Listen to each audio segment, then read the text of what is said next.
A abertura do nosso louvor nesta manhã é com o hino Cantor Cristão 354, Avivamento.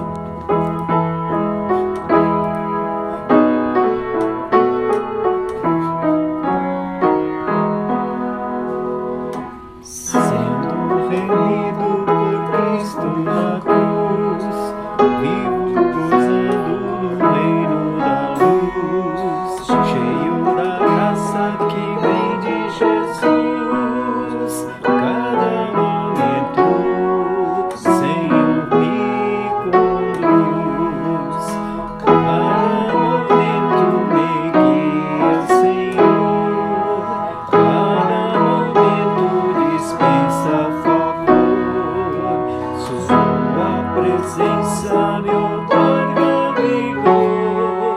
Cada momento sou teu, ó Senhor, junto com Cristo na luta moral, eu combato os pecados e o mal, ergo bem alto a bandeira real. Cada momento mais firme e leal, cada momento me guia, Senhor, cada momento dispensa favor, sua presença me otorga vigor. Cada momento sou teu, ó Senhor, nas minhas lutas me pode amparar e do maligno também me livrar. Cada momento por onde eu andar, Cristo meu mestre me pode guardar.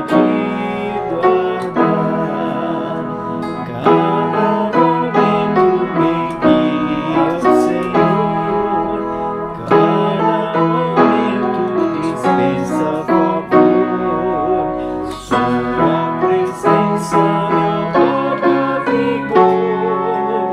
Cada momento sou teu, ó Senhor.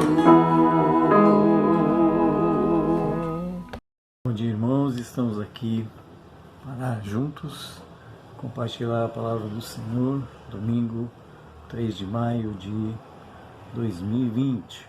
Nosso tema do mês tem como enfoque o mês da família ou o mês do lar.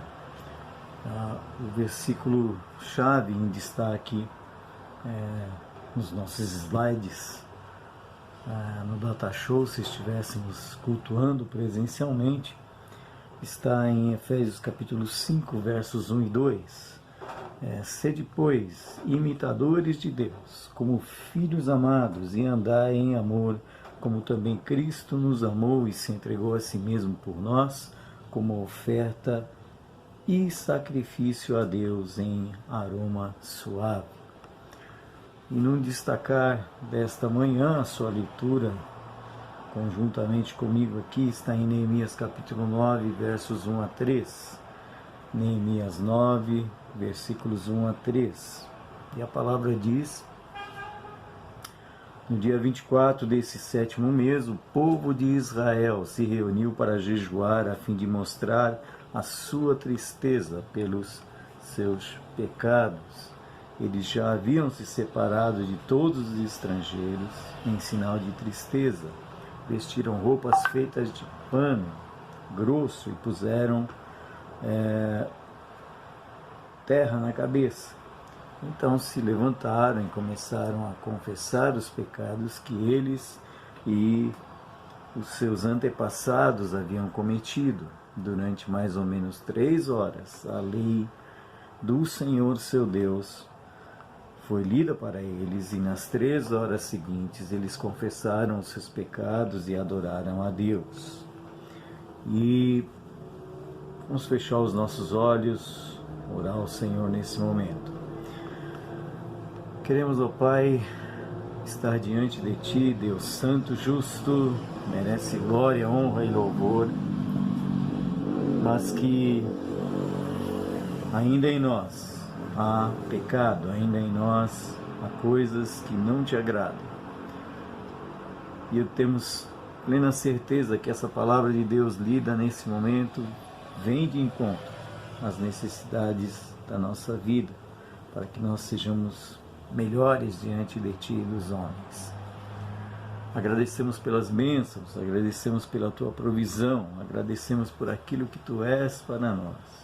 Grande Deus, nos salvas, provês tudo o que precisamos, cuidas deste mundo e até que Jesus Cristo volte, ou até que o Senhor nos chame, nós vamos precisar continuar a caminho da Jerusalém Celestial. Obrigado, Pai, então, por este dia, em nome de Jesus. Amém. O texto que nós acabamos de ler nos faz pensar sobre mudança, sobre reforma, e algo que eu sei que cada um de nós, não importando, vamos dizer, se é uma casa muito bem feita ou não, a casa carece em diversos momentos da nossa caminhada de vida de reforma, de restauração. Mas de que maneira que a gente identifica isto? Moramos aqui em Diadema há aproximadamente 22, 23 anos, e quando estamos aqui em algum cômodo, observamos algo que precisa de uma renovação, de uma restauração. Então, rachaduras, infiltrações, ou você olha para o teto, vê um mofo em algum cômodo, ou num plano mais amplo, no geral, de repente a pintura ela envelheceu, precisa ser renovada. Num comparativo assim, então, nós podemos fazer uma pergunta, que foi exatamente a pergunta que Neemias procurou colocar no coração do povo de Israel. O que precisa ser mudado na minha vida? É mais fácil olhar para a vida do outro, apontar o que não está bem na casa do outro. Agora, enxergar o que precisa ser mudado em nós mesmos é o mais complicado. Como identificar, né, coisas que precisam ser restauradas em nós mesmos? Mas que maravilha, que a palavra de Deus, ela é como um espelho, diz a própria palavra. Eu consigo me ver como é que eu estou.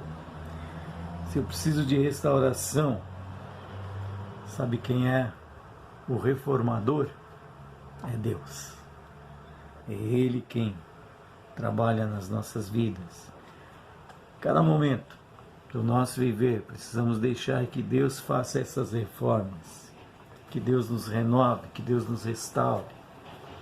E o texto bíblico tem ensinamentos maravilhosos, como foi a restauração da nação de Israel.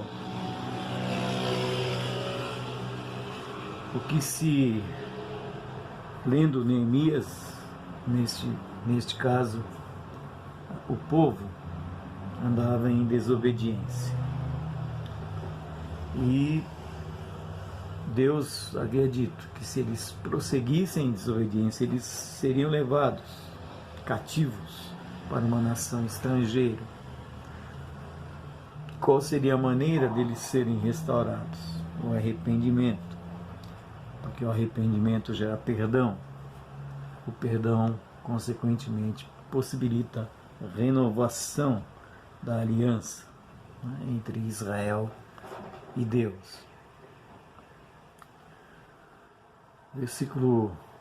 O capítulo 9, melhor dizendo, então, é um capítulo que vai mostrar exatamente aonde Neemias procurou levar o povo.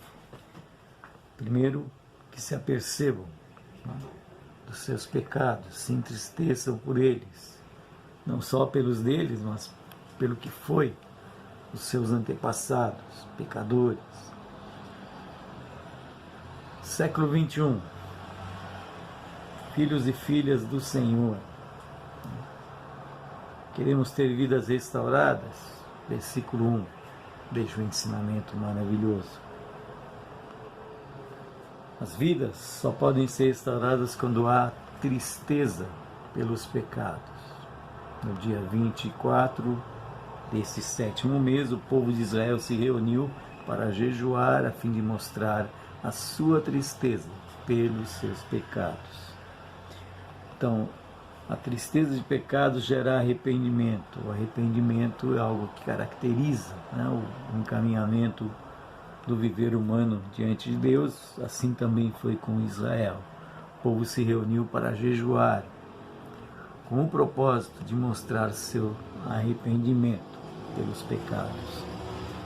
Então esse é o que caracteriza a tristeza pelos pecados, o arrependimento. Esse arrependimento, ele faz com que haja mudanças, como adorar a Deus, ao Rei da Glória, como diz o Salmo 24. Se estamos num condicional de pecados, alguma vez jejuou para ser quebrantado diante de Deus? Alguma vez jejuou por causa dos pecados? Alguma vez chorou por causa dos pecados, se entristeceu, seja numa oração individual, seja às vezes numa oração onde está reunido com os irmãos? O Salmo 24 é interessante porque o salmista primeiro coloca em evidência quem é Deus. Versículo 1 do Salmo 24: ao Senhor pertence a terra e tudo o que nela se contém, o mundo e os que nele habitam. Fundou-a ele sobre os mares e sobre as correntes a estabeleceu. Quem subirá ao monte do Senhor? Quem há de permanecer no seu santo lugar? O que é limpo de mãos e puro de coração, que não entrega a sua alma à falsidade, nem jura dolosamente, este obterá do Senhor a bênção e a justiça do Deus da sua salvação. Tal é a geração dos que o buscam, dos que buscam a face do Deus de Jacó. Levantai, ó portas, as vossas cabeças, levantai-vos, ó portais eternos, para que entre o Rei da Glória. Quem é o Rei da Glória? O Senhor, forte e poderoso, o Senhor, poderoso nas batalhas. Levantai, ó portas, as vossas cabeças, levantai-vos, ó portais eternos, para que entre o Rei da Glória. Quem é esse Rei da Glória? O Senhor dos Exércitos. Ele é o Rei da Glória. A este Deus, Neemias conclamou o povo para que, identificados os pecados, haja tristeza e haja arrependimento.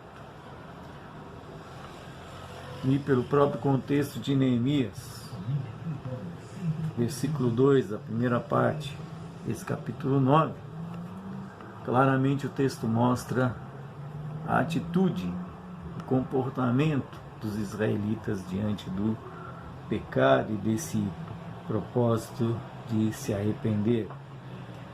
Algumas atitudes, como diz o texto, eles já haviam se separado de todos os estrangeiros.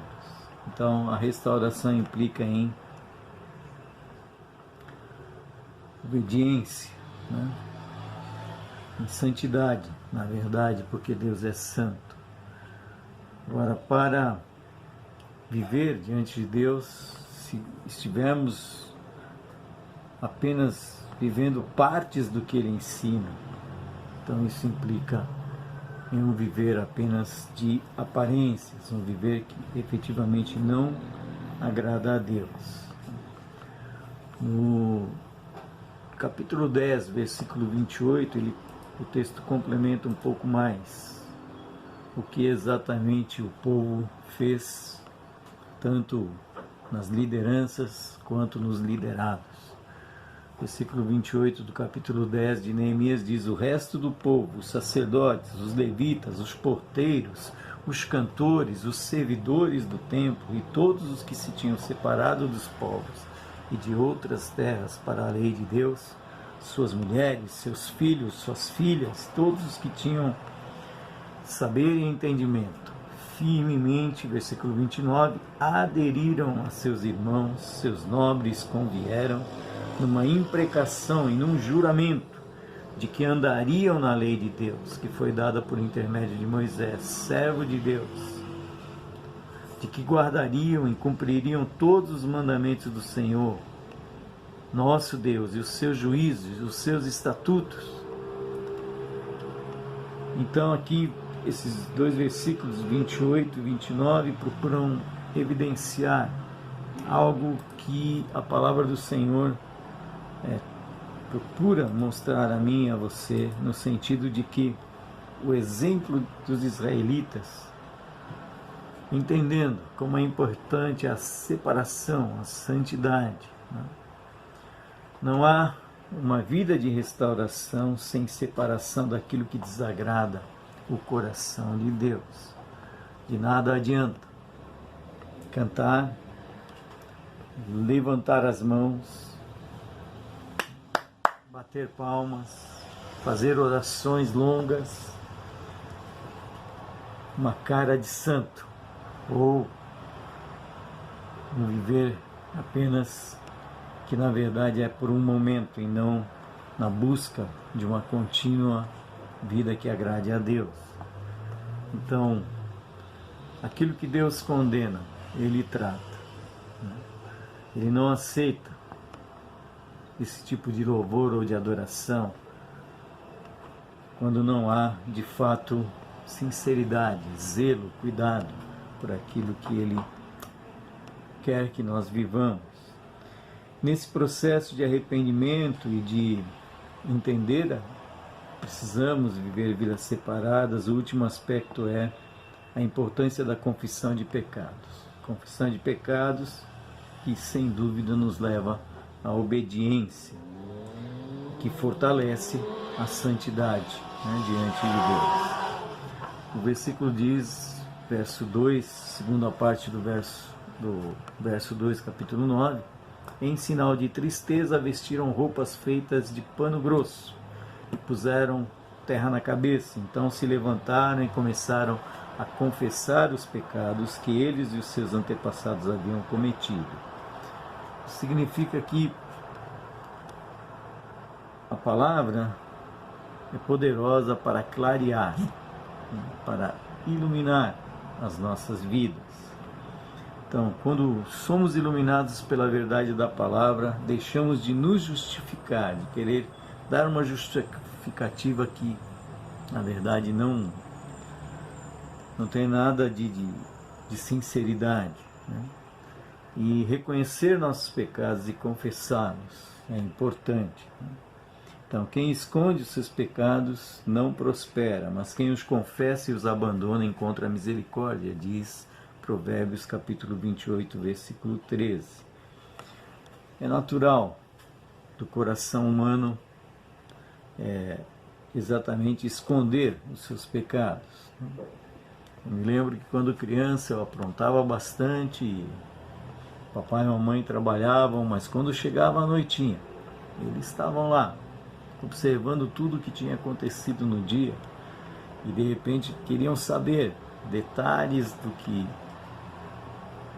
como criança ali fizemos, eu e meus irmãos. De repente identificavam algo que não os agradava, e aí poderia vir ou nos sentar na cadeira e conversar, ou mesmo a vara. Qual era o propósito desse conversar e dessa vara? Era fazer com que, enquanto criança, pudéssemos compreender que era importante obedecer. 1 João 1, 8 e 9. Usualmente no primeiro domingo, ceia do Senhor, costumamos dar ênfase a esse texto, mas neste momento esse texto também me coloca e te coloca no enquadre de como é importante admitirmos o que não está agradável diante de Deus nas nossas vidas. O texto diz: se dizemos que não temos pecado, estamos nos enganando e não há verdade em nós. Mas se confessarmos os nossos pecados a Deus, Ele cumprirá a sua promessa e fará o que é correto Ele perdoará todos os nossos pecados e nos limpará de toda maldade. Meu irmão, minha irmã, confesse os seus pecados ao Senhor. A confissão de pecados implica em saber que quem deve controlar nosso viver é o Espírito Santo de Deus, mas o Espírito Santo de Deus só poderá me controlar e te controlar à medida que nos submetemos à sua palavra. Então, num trocadilho, ser controlado pelo Espírito, na verdade, é ser controlado pela palavra. Israel, então, nesse enquadre, na medida em que nós somos purificados, né, da nossa condição de sujeira diante de Deus por meio do precioso sangue de Cristo vertido na cruz do Calvário. Para Israel ainda não havia isto, era um outro tipo de enquadre, mas Israel compreendeu. E eu hoje, você também precisamos entender isso. De que maneira que foi que a palavra trabalhou a vida dos israelitas? O texto diz aí no verso 3, durante mais ou menos 3 horas, a lei do Senhor seu Deus foi lida para eles. E nas 3 horas seguintes eles confessaram os seus pecados e adoraram ao Senhor. Olha para a tua semana, quanto tempo você leu, meditou nos estudos que fez da palavra de Deus.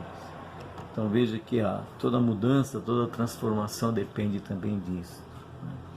Alguém disse, não há restauração sem a palavra de Deus. Não há restauração sem que haja um contato com a verdade de Deus. Palavra lida, palavra explicada, deve ter como finalização a palavra aplicada.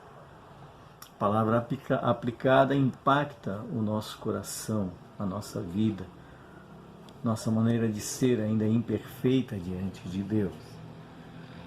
E essa palavra aplicada também faz com que nós possamos proclamar essa palavra, não só para a nossa vida, mas para tantas outras, que creiam ou que não creiam em Deus. Essa palavra precisa ser proclamada porque ela transforma vidas. Então podemos fazer uma conclusão dizendo que para ter vidas restauradas daquilo que são inadequações diante de Deus, é preciso haver primeiro tristeza pelos pecados em mim e em você. Havendo a tristeza, compreendendo a importância da separação ou da santidade diante de Deus, sem dúvida a confissão de pecados, e uma confissão de pecados que nos leva a cada vez mais querer viver em obediência a Deus. Vamos orar? Senhor, clamamos a Ti por nossas vidas, cada um de nós, fazendo um autoexame, um confrontar de como estamos falando, o que estamos pensando, de que maneira nos comportamos. Então, todo esse processo do pensar, do falar, do se comportar, precisa ser submetido à Tua vontade. Israel foi desafiado em tantos momentos das lideranças que o Senhor levantou. Neste caso foi por Neemias. Mas nós hoje temos a Tua palavra. Precisamos conhecer, precisamos saber o que é que Tu não queres que subsista em nós. Como consequência, o que Tu queres que nós vivamos diante das pessoas que nos cercam, no seio familiar, onde trabalhamos, onde estudamos. Ajuda-nos, Senhor, a ser pessoas que, como Israel foi desafiado a impactar mesmo aqueles que os estavam aprisionando. E nós também estamos cercados de tantas coisas que querem nos assediar, querem nos atrair mas que nós possamos, Senhor, com a Tua ajuda, ser mais que vencedores.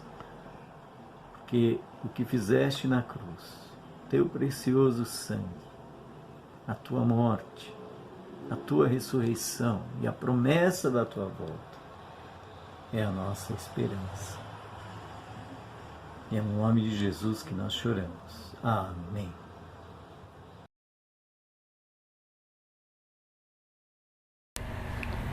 Como encerramento da nossa adoração nesta manhã, o hino é o 125 do cantor cristão, Redenção.